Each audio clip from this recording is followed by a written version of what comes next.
Moon just got a ton of experience, by the way, which is epic win, because he has level 2 Hawks now, and level 2 Hawk is kind of a game breaker at any stage of the game, simply because when you have that level 2 Hawk, it allows you to use the lightning. It has instead of just being a scout, it has lightning, so it actually does damage, and it does bonus damage to foots, and I'm not positive what it does to other stuff, but regardless, it just does loads and loads of damage, so it's pretty much just like,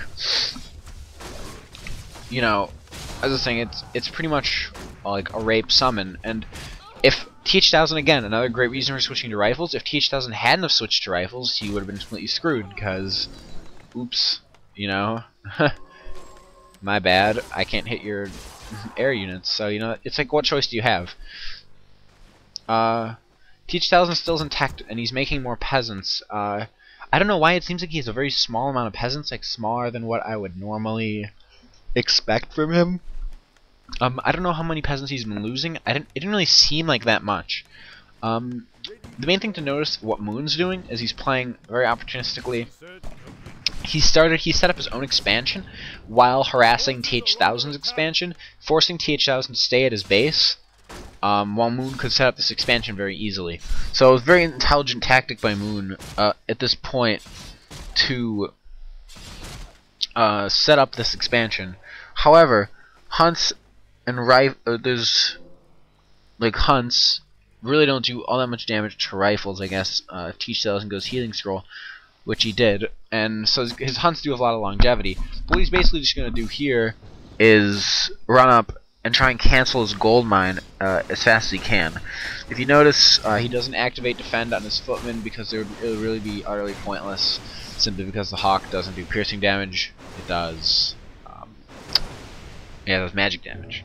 There's really no point. But if you saw, it's a pretty epically huge amount of damage that it does, so it's an insanely good call to, yeah, it's a really good call to just get those Hawks. Like, I guess if you're in a position like this game is sort of interesting to me, because it isn't a game where it's like, and either of these strategies are something that either player would do every game.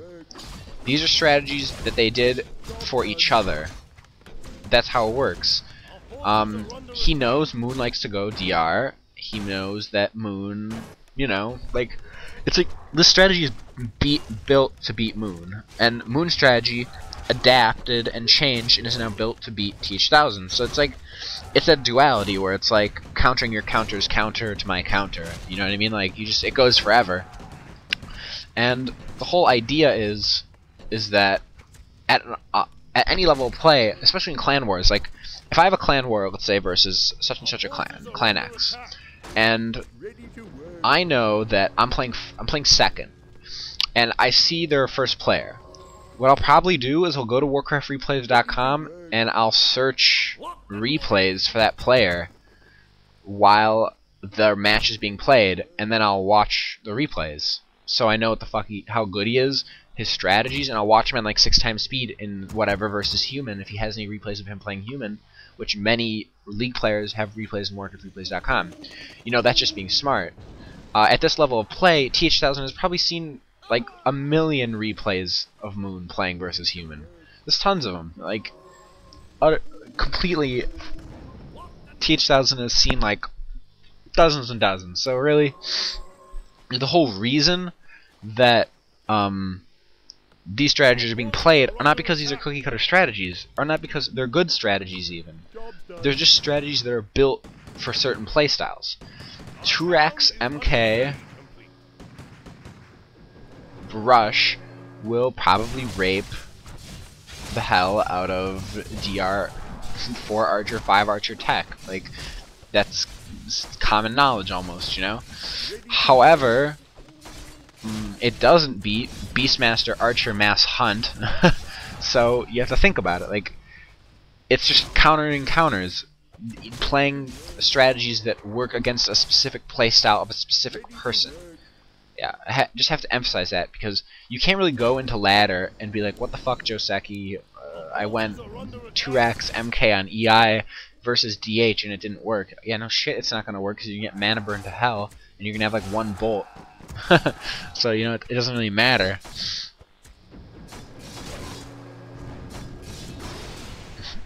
Either way, T1000 can start at his tech, which is sort of, I don't know, not smart almost.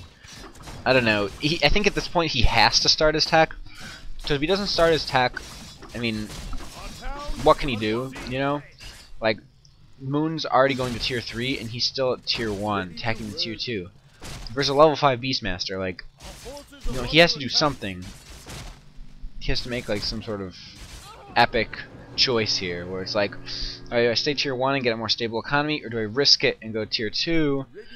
You know, not a timeless kind of question, but it's like a dilemma that often pops up, especially you know, especially in Human vs Undead, where like you'll see pro players who will be like insanely low, like in tech versus the undead. Like the undead will be tier 3, and like human hasn't even begun their next tier tech.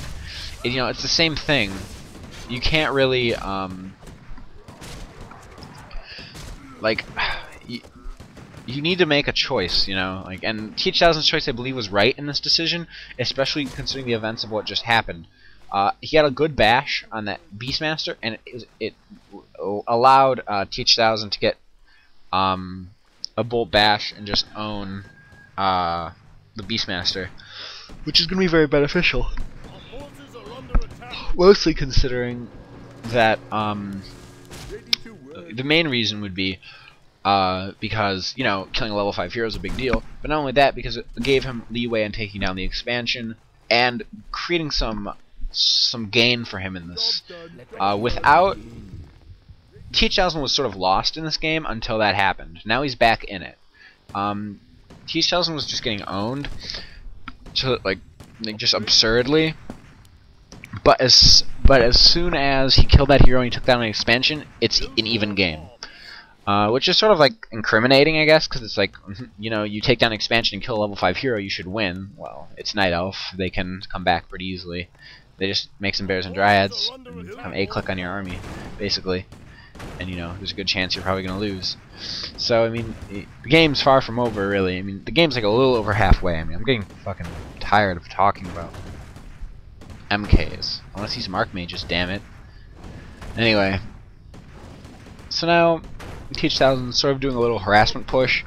I doubt he's really expecting to win with this push. But at least he's going to take down some Moonwells and hopefully allow himself a larger advantage. He can't creep because his MK is level 5, so creeping would really gain him nothing but some gold and possibly take away some creep camps that Moon can't creep. Other than that, creeping, like, you know, it's just, there's really no point. If he had a paladin, he'd probably be creeping it, but right now he's probably trying to get his MK to level 6, which is sort of a game-breaking level 6 if you think about it. It's like just absurdly good because he gets like plus 1,000,000 armor and plus 1,000,000 like everything, so it's, you know, it's a good call. Oh, getting tired. The replay's like a little over half over. So yeah, as soon as Moon's hero came back, he morphed his bears and just ran at the rifles, and rifles versus bears, I'm sure everyone knows how that goes. Like 100 bears, like 5 bears versus like 20 rifles, the bears win, so it's like, that's just how it goes, you know.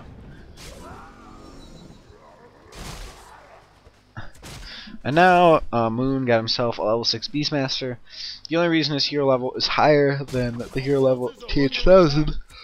I need to take like a breather, hold on.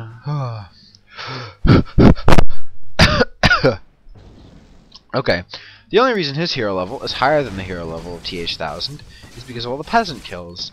They're pretty much equal, except for the fact that all those peasant kills sort of screwed up T1000's ability to sort of, I guess, keep his economy going, and it just gave lots of experience to what's his face, Moon.